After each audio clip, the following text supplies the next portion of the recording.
No need to shout. What's going down? I'm VIII, and this is V's Dollar Theater. Today I'm going to break down the latest episode of Falcon and the Winter Soldier, and this episode is called The Truth. Before we get into that breakdown, let's go into a quick recap.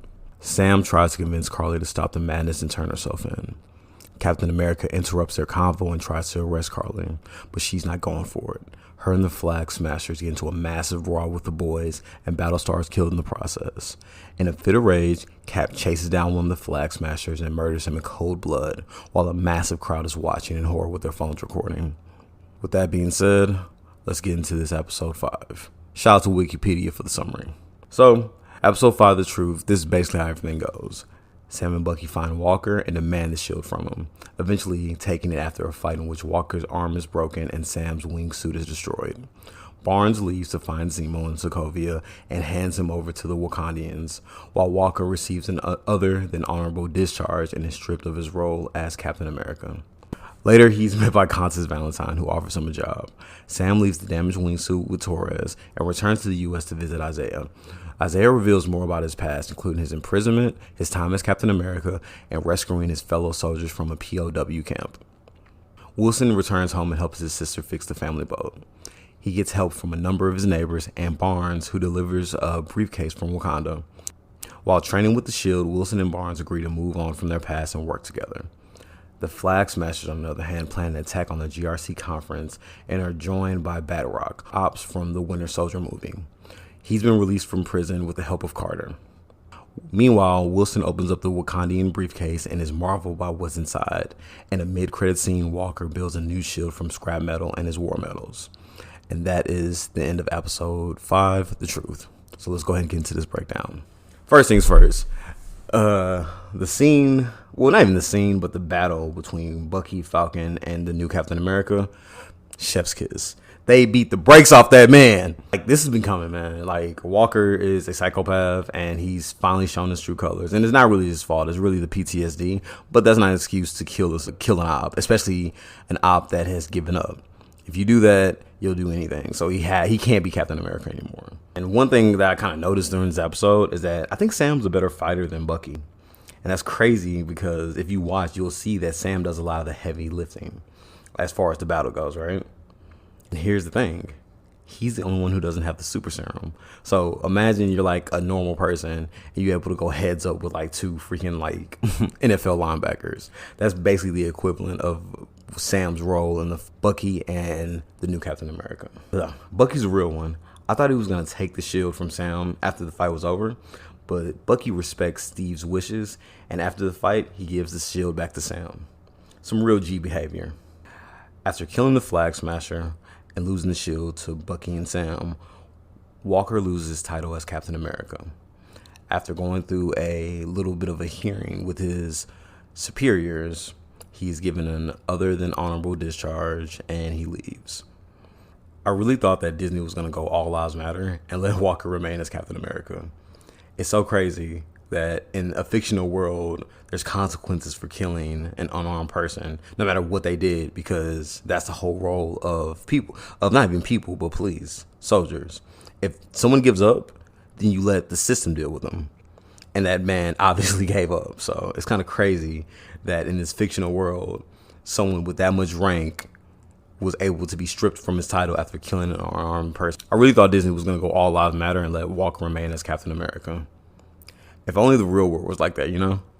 In my experience, the consequences in the military for messing up are way more harsher than those in police departments. And that is insane. So let's go a little bit into Valentine Fontaine. Fontaine has a really, really good history in Marvel. She's a bit like Black Widow and a bit like Elektra in the sense that she's a sleeper cell and a triple agent. But she doesn't have the skills, the power, or the mythology as the former. She has worked for S.H.I.E.L.D., Hydra, and a number of other agencies within the comic, though. And from what it looks like to me, someone is paying her to gather a team just like S.H.I.E.L.D. did with Tony and Iron Man 2 to lead the Avengers. So Like I said in my last video, I really think the Dark Avengers are coming. And guess what? They got their Captain America, US Patriot. Shout out to Average Will. He dropped a really great video on contents today. Y'all should really check it out.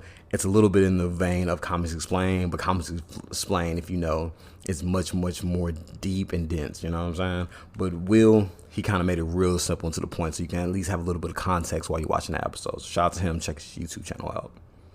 So let's go a little bit into Sam's interaction with Isaiah. He brings him the shield, but Isaiah doesn't want it. So let's go a little bit into Sam and Isaiah's interaction. When Sam brought Isaiah the shield, this reinforces a lot of the themes of Black American nationalism. Within a system that doesn't want you but will use you at any time to further their own agenda, a Black American soldier will never fully feel like a patriot, even after going to war, because no matter what happens, you will always be looked at as cattle.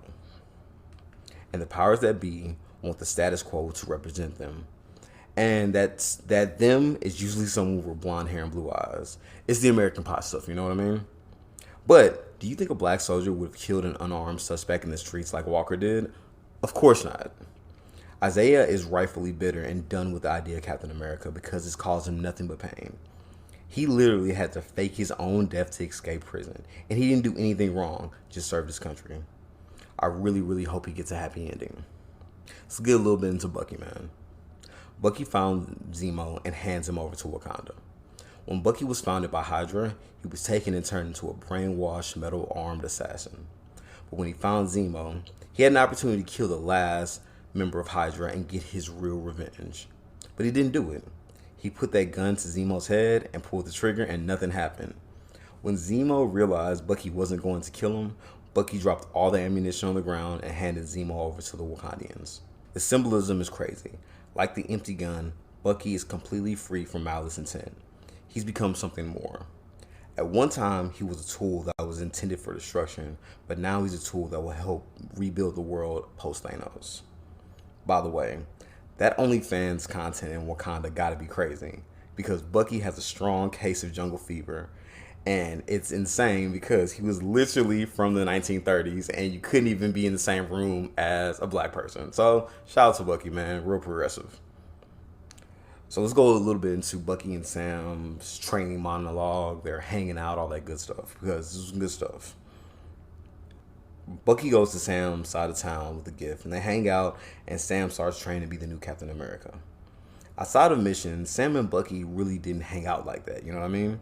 So seeing them train and work together is kind of cool, and because not only does it build their relationship, it builds camaraderie for the next set of battles they're going to have to face.